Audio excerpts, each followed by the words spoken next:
FIFA World Cup 26 has hosts, country, cities, dates, and tickets. That's what's trending today. So in case you didn't know, this is the first time I'm learning details about it. I know my boys watch FIFA. So apparently they're hosted by 3 countries and it features 48 teams. And it was all the talk on Oval Office presser today. And also because the person in charge of FIFA is there again as part of Donald Trump's blah blah blah. But so the tournament gets shared between Canada, Mexico, and USA, which explains why Trump said he was in Mexico City today, because I was wondering why he was in Mexico City when the reporter asked him. And your voice, and you were shouting about trade. Which country in particular upset you? Was it India? No. A country wanted to try and renegotiate the terms of their trade deal, and I wasn't happy about it. But which country was it? People want to know. Why would I say that to you? They are trying to get down all the TBDs, to be decided cities, that aren't listed on FIFA's website already. And so basically, Trump was calling out like, oh, Seattle, you could call me today. And if you say you want help with all the crime you have, we will be there within 24, 48 hours and we will help you out. And you can have the FIFA game. And because this is how much money is generated by having the World Cup in your town. Of course there is. It's like having the Olympics, I would imagine. If we think there's going to be a sign of any trouble, I would ask Johnny to move that to a different city. We have a lot of cities that would love to have it, number one, and will do it very safely.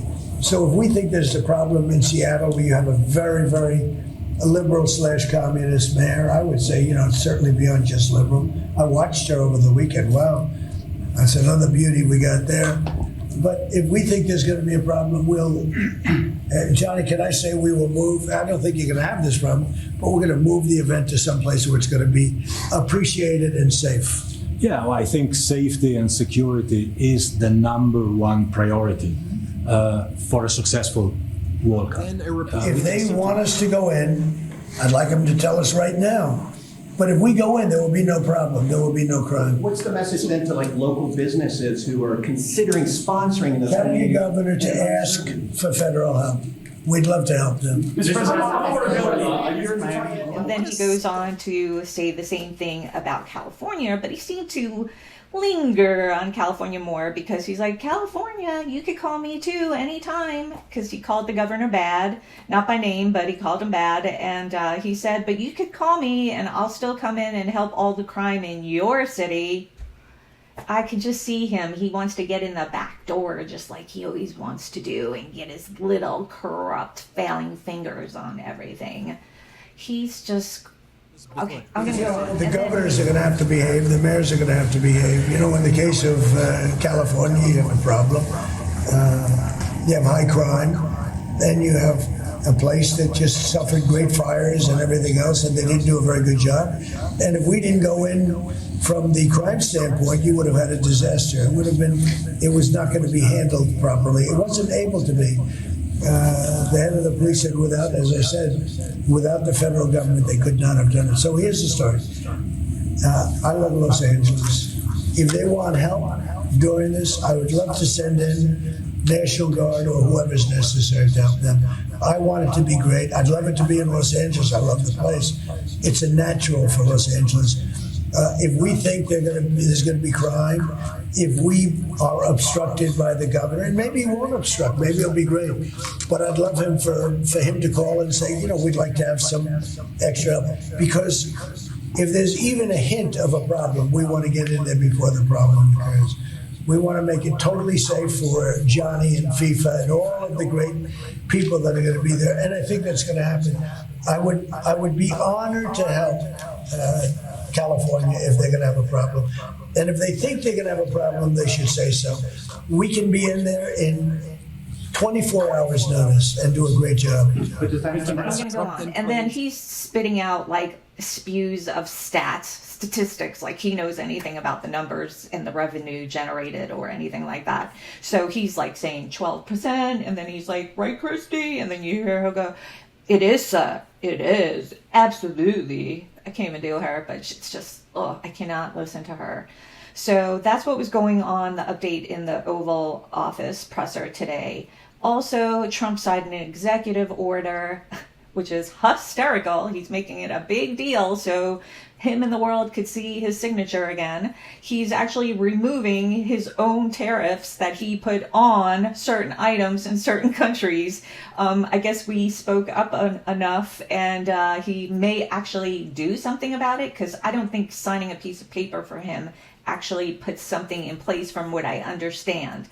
But let's see if he does make a beef come down, because I don't know if y'all saw it today, but the CEO of Omaha Steaks, yes, my great aunt used to order that stuff when she stopped cooking in her 80s. He came on the news today, and his forecast and his numbers show that a pound of beef will cost $10. There's this concept in the industry called heifer retention. And it's a decision that the rancher and the feedlot operator make to hold back the female animal to build the herd as opposed to send it to market. Now, that's a double-edged sword. We've started to see good signals that that's happening, but that means that the supply is going to continue to shrink as fewer cattle are going to market. So we are headed for what I'm calling, Maria, the $10 a pound reality.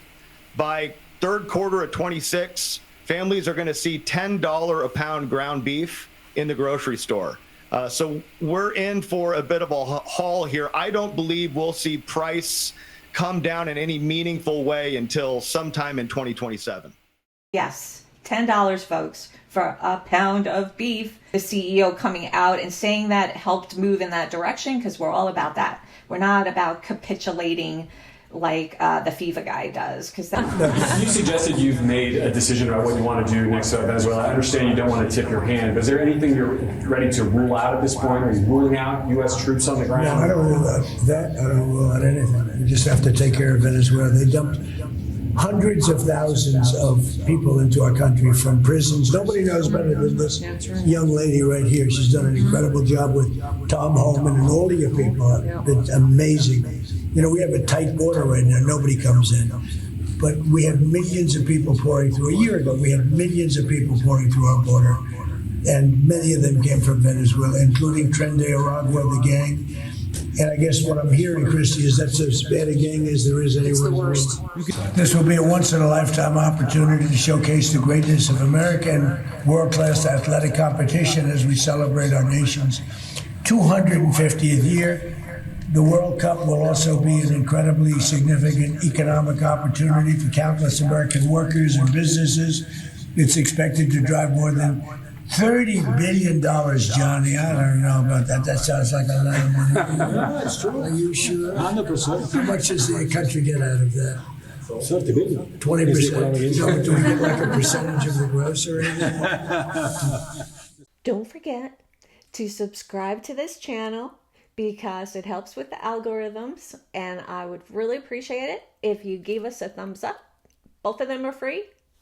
Or you can make a donation. You'll find the link on my homepage. It says paypal.me/sparklesilver, because my silver. So hello, Silver sisters, Silver siblings. Yes. Take a minute, subscribe, and like. It's free.